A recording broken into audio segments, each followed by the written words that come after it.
The rain battered the roof of the old Victorian house, a relentless drumbeat that matched the storm in my chest. I was 17, crouched in the hallway, listening to my stepmother's voice slice through the air like a blade. "You're confused, Riley. This phase of yours is unnatural, and I won't have it under my roof." I clutched the edge of my sweater, my knuckles white, as her words carved into me. My father stood silent in the kitchen, his shadow looming but his voice absent. As always, Diane, my stepmother, had found the love letters I'd written to Sarah, my best friend, tucked under my mattress like a secret I could barely admit to myself. They weren't just words on paper, they were my heart, spilled out in ink, confessing a love I hadn't yet dared to speak aloud. Sarah and I had grown up together in this small Massachusetts town, where the ocean's salt clung to the air and everyone knew your business. She was the girl who laughed too loud, who wore mismatched socks and painted her nails with glitter polish, who made my heart race every time she grinned at me. 16. I didn't have a name for the way I felt about her, only that it was big, overwhelming, and terrifying. By 17, I knew I loved her, but Diane's discovery of those letters turned my secret into a weapon. "You'll go to conversion camp," Diane said that night, her voice cold as the November wind. "You'll fix this, or you're out of this house." My father's silence was his agreement. I wanted to scream, to tell her she couldn't control who I was, but fear choked me. I was a kid, dependent on them, with nowhere to go. So I nodded, my throat tight, and packed a bag for a summer that would haunt me for years. The camp was a gray, sterile place in upstate New York, surrounded by pine trees that seemed to whisper judgment. The counselors spoke of healing and correcting, their smiles plastic as they handed out pamphlets about God's plan for love. I sat through group sessions, my arms crossed, my mind on Sarah, her crooked smile, the way she'd sneak me her mom's homemade cookies after school. I didn't change, not the way they wanted. I learned to hide, to lie, to bury my truth so deep it felt like betraying myself. When I returned home, Diane watched me like a hawk, waiting for a slip-up. I stopped writing letters. I stopped talking about Sarah. But I couldn't stop loving her. We'd meet in secret at the town library, whispering in the stacks, our fingers brushing as we passed books back and forth. "I don't care what they say," Sarah whispered once, her green eyes fierce. "You're perfect the way you are." Her words were a lifeline, but they couldn't erase the shame Diane had planted in me. By the time I turned 18, I'd saved enough from my part-time job at the local diner to move out.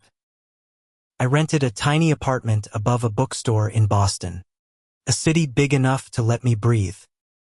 Sarah went to college nearby, and we'd meet on weekends, stealing moments in coffee shops or along the Charles River. But Diane's voice lingered in my head, telling me I was wrong, broken, unworthy. I didn't tell Sarah about the camp, not then. I was too ashamed, too afraid she'd see me differently. Years passed, and I built a life. I got a job as a graphic designer, found a community of friends who didn't flinch when I mentioned my girlfriend. Sarah and I grew closer, our love a quiet rebellion against the world that tried to tear us apart. But the past wasn't done with me. At 25, I got a call from my father. Diane was sick, cancer, aggressive. He asked me to come home. I didn't want to, but Sarah squeezed my hand and said, "You don't owe her anything, but maybe you need this for you." So I went back to that Victorian house, where the air still felt heavy with judgment. Diane was frail, her sharp edges softened by illness, but her eyes still held that old fire. "I was trying to save you," she said one night, her voice weak but unapologetic. "You were going down a sinful path." I wanted to scream, to tell her how her words had scarred me, but I just sat there, silent, the way I always had. Sarah came with me, refusing to let me face it alone. She held my hand in the hospital waiting room, her presence a shield against the memories. But Diane's words stirred something in Maya need to confront the shame she'd forced on me. I wasn't that scared teenager anymore. I was Riley, a woman who loved fiercely, who had built a life despite the weight of her judgment. One night, as Diane slept, I sat by her bed, whispering the truth I'd never dared say aloud. "I love Sarah. I always will. And I'm not sorry for it." The words felt like a release, like shedding a skin I'd outgrown. Diane didn't hear me, but it didn't matter. I was done carrying her shame. Back in Boston, life with Sarah felt like a dream I didn't deserve.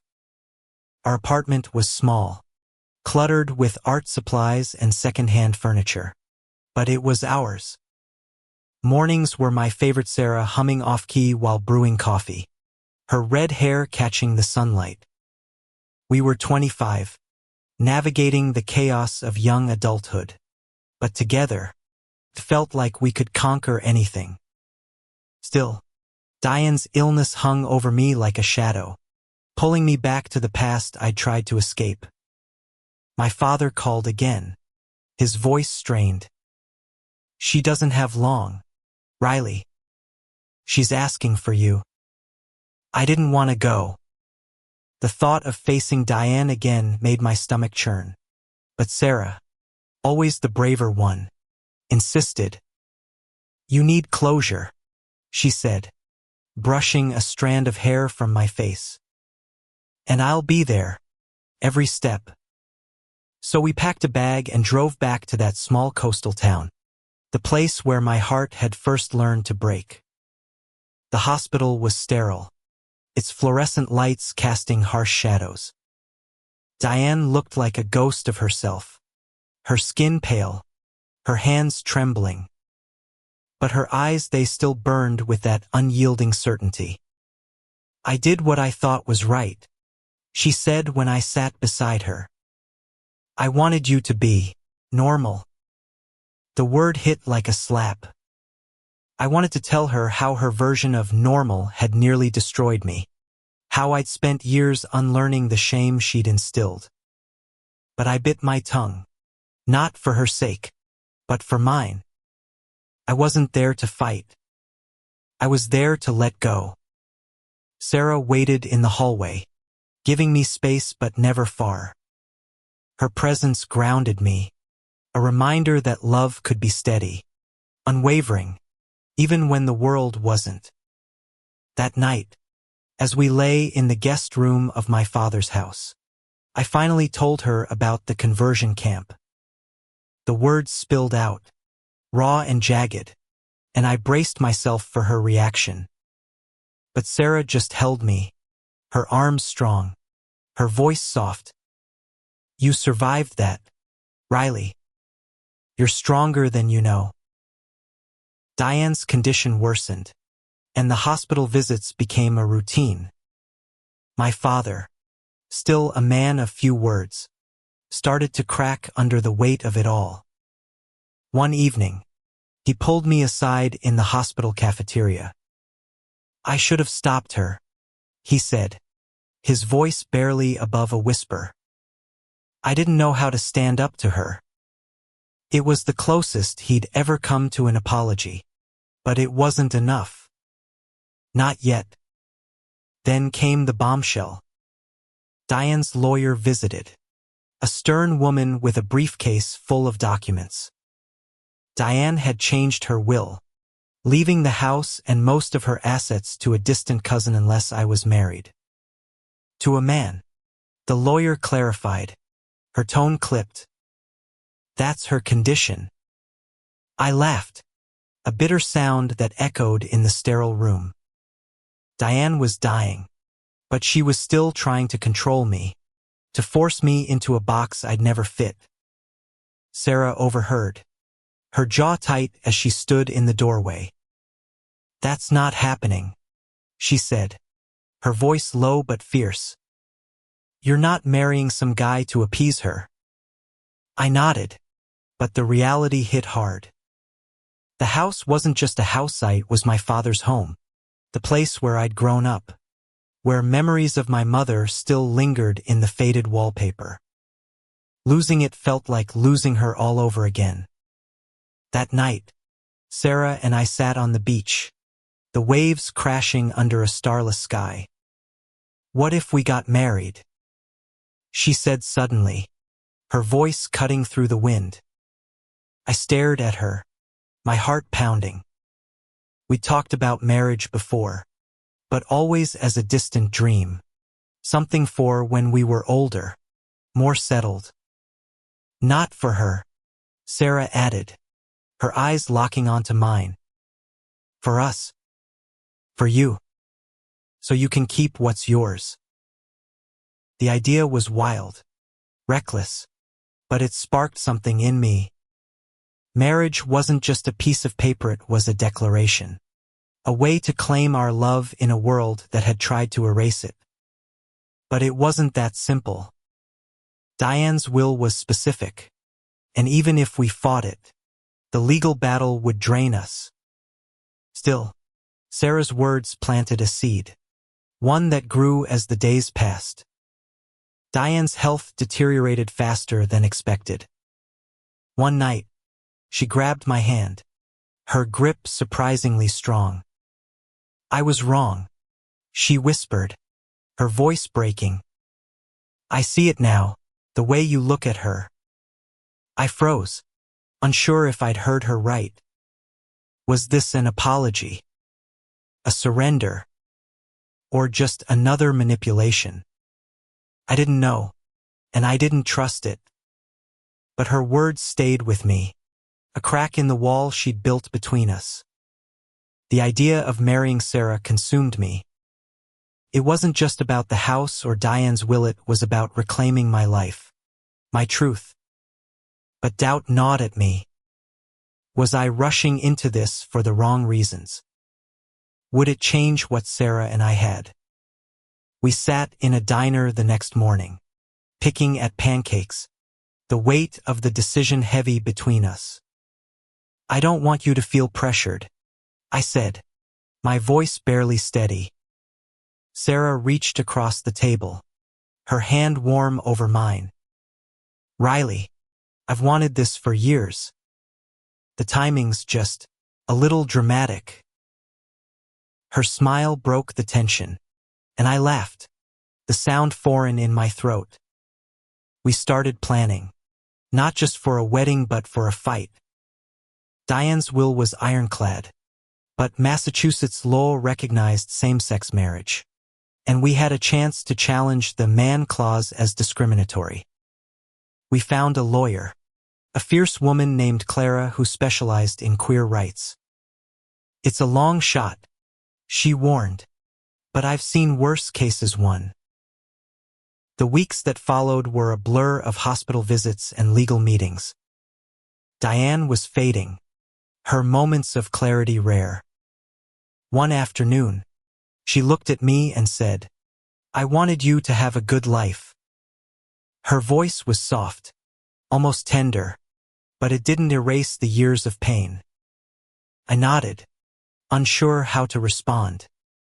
Part of me wanted to forgive her, to believe she'd changed, but another part, the part that still carried the scars of that summer camp cult. Sarah and I decided to get married anyway, not for Diane or the house, but for us. We didn't have money for a big wedding, so we planned a small ceremony at a park in Boston, with fairy lights strung through the trees and our closest friends as witnesses. I wore a simple white dress, Sarah in a tailored suit that made my heart skip. As we stood under an oak tree, exchanging vows. I felt the weight of Diane's judgment lift. "I choose you," Sarah said, her voice steady. "Always." I cried through my vows, my words stumbling but true. The legal fight, though, was far from over. Clara filed a motion to contest the will, arguing that Diane's condition violated state law. The cousin, a man I'd never met, hired his own lawyer, and the battle grew ugly. He claimed I was disrespecting Diane's wishes, that I was flaunting my lifestyle. The words stung, echoing the shame I'd carried for so long. But Sarah was my anchor. "Let him talk," she said.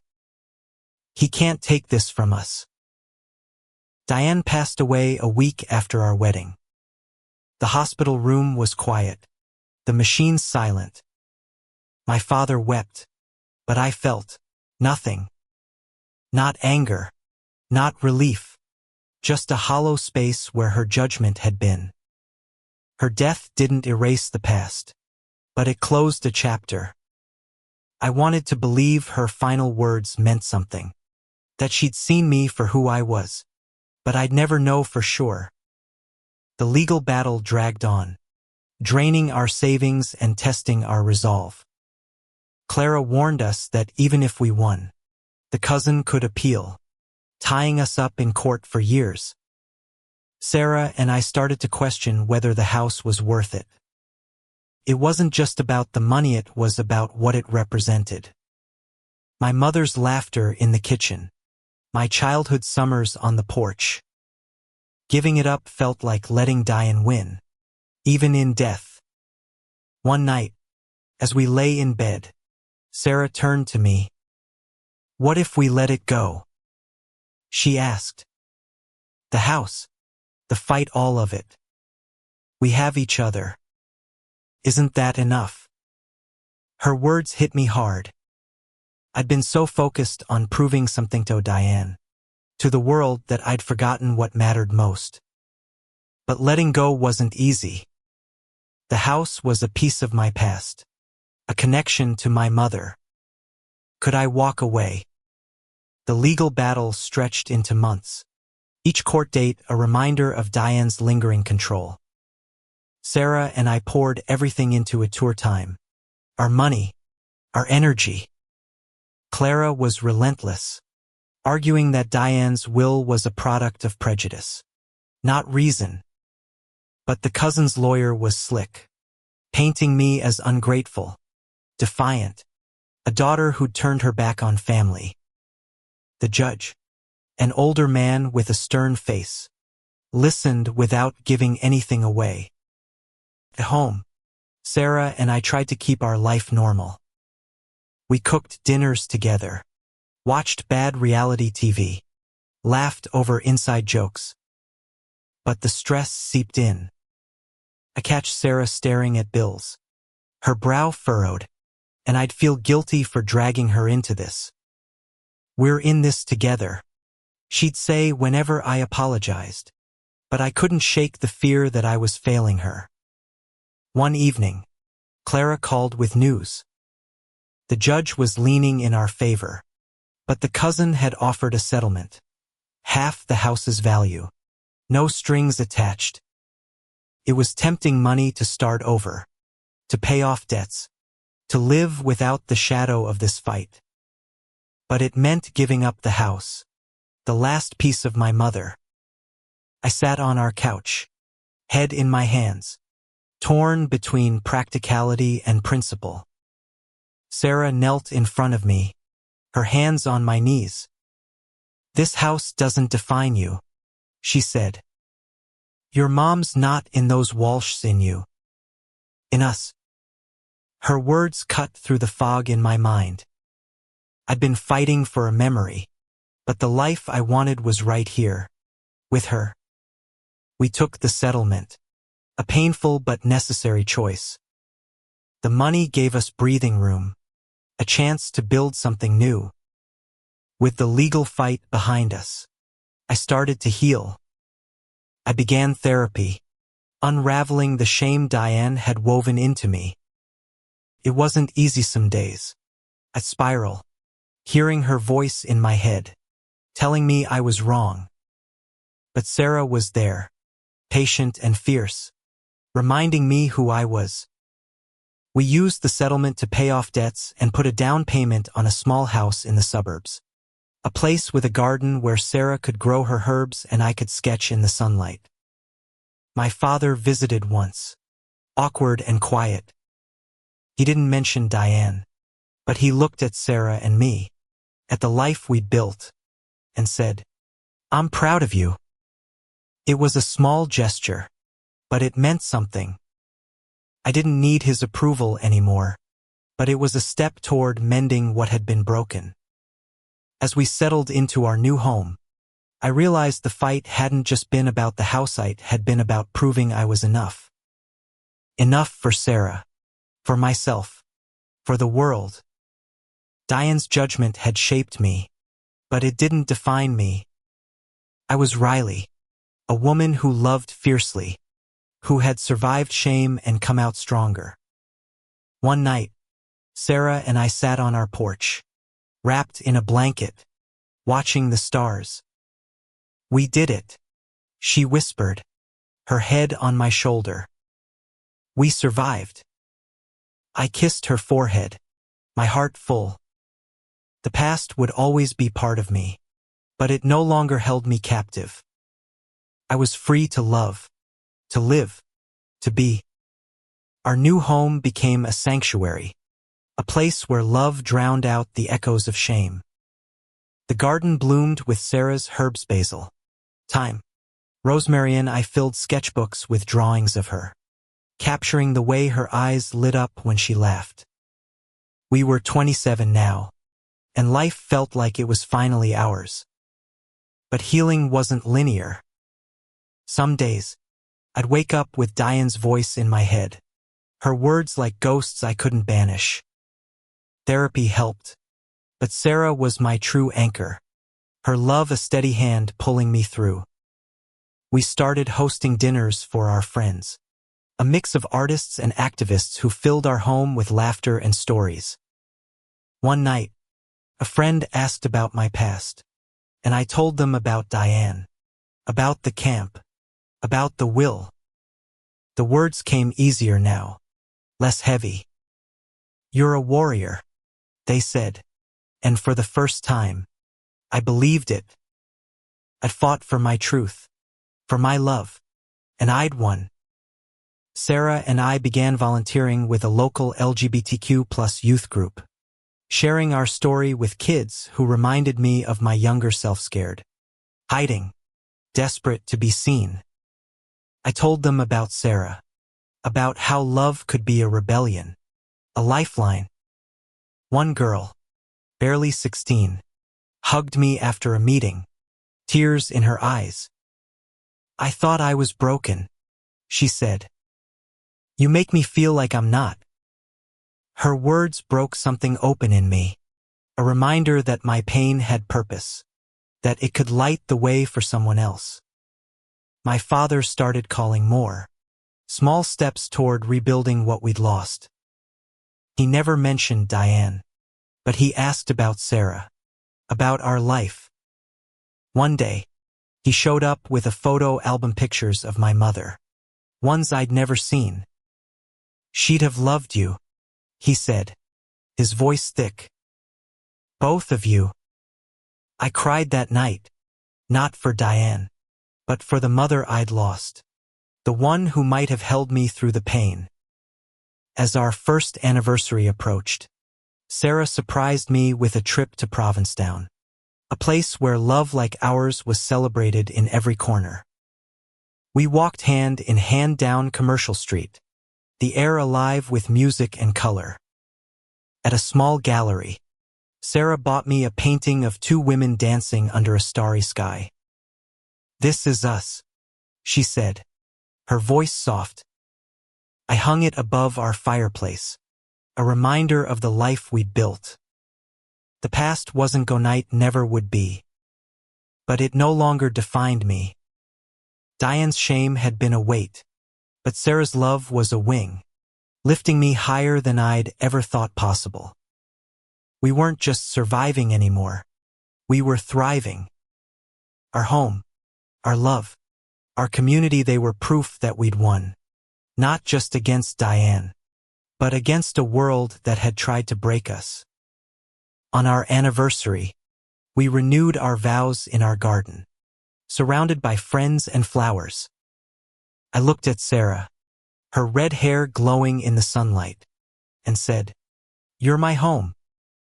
She smiled, tears in her eyes, and whispered, "Always." As we kissed, the world felt right. Whole. Ours. I wasn't the girl hiding in the hallway anymore. I was Riley, loved and loving, free at last.